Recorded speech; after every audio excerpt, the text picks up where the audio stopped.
In some classrooms, the children were teaching each other. They were either helping their teachers, who are often responsible for 2 classes at the same time, with up to 80 children in each class, or they were filling in for teachers who have fallen ill or were unable to come to school. The children are taking pride in the added responsibility they have been given, and they teach with full vigor. One child would read aloud while the others would repeat in unison.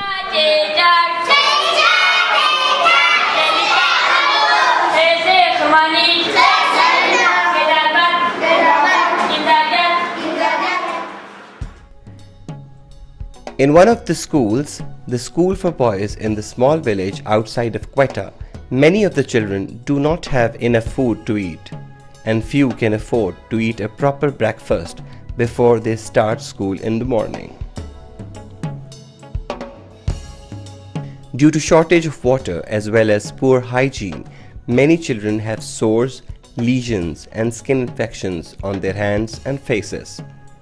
The challenges these children face are many and may seem insurmountable. However, compared to many of their friends, these boys are blessed. They all had stories to tell about friends who were not able to go to school, but had to work from morning till late to help support their families. Families in this part of Balochistan are big. On an average, these boys had between 7 and 8 siblings. Many of them going to the same school, even in the same class, but only the boys, because there is no school for girls in this little village. So more than 90% of the girls were out of school. A few girls were able to attend a small private school nearby. With our program, we hope in near future to be able to offer education to all the girls in the village as well as to many boys who are out of school. Classrooms and toilets are being built. However, more are needed.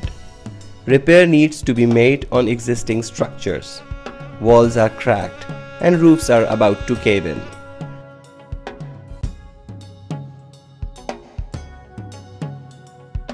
Doors and windows are broken, but these seem to provide alternate ways for the children to quickly escape their poorly lit classrooms.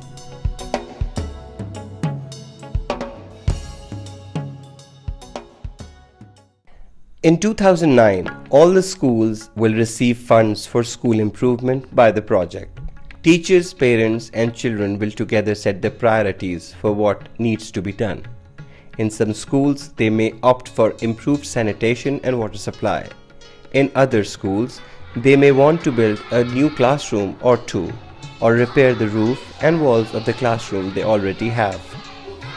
If structures are being built, it is vital that these are accessible also for those children who use a wheelchair for mobility, or for those who need contrast colors for their orientation.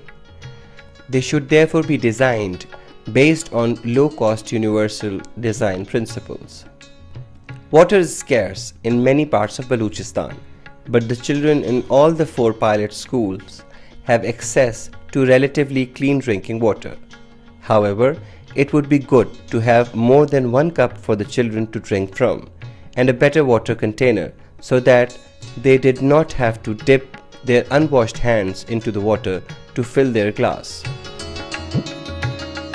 In one of the classrooms, the children had 2 desks, so some of the girls were sitting on a bench while others were sitting on the floor.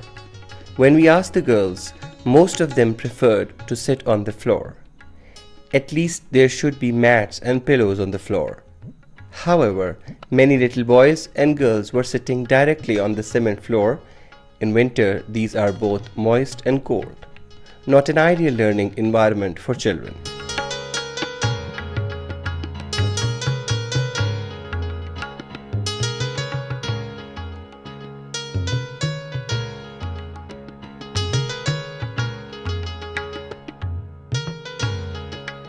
Some small steps towards inclusion have been made in the 4 pilot schools in Balochistan.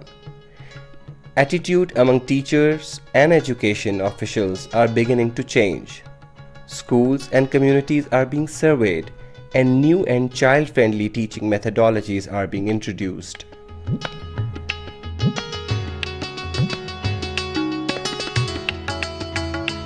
The goal of education for all is no longer as far out of reach as it was just a few months ago. So when the children of Balochistan are asking, "What about us?" the answer will soon be, "You will be welcome in our schools as well."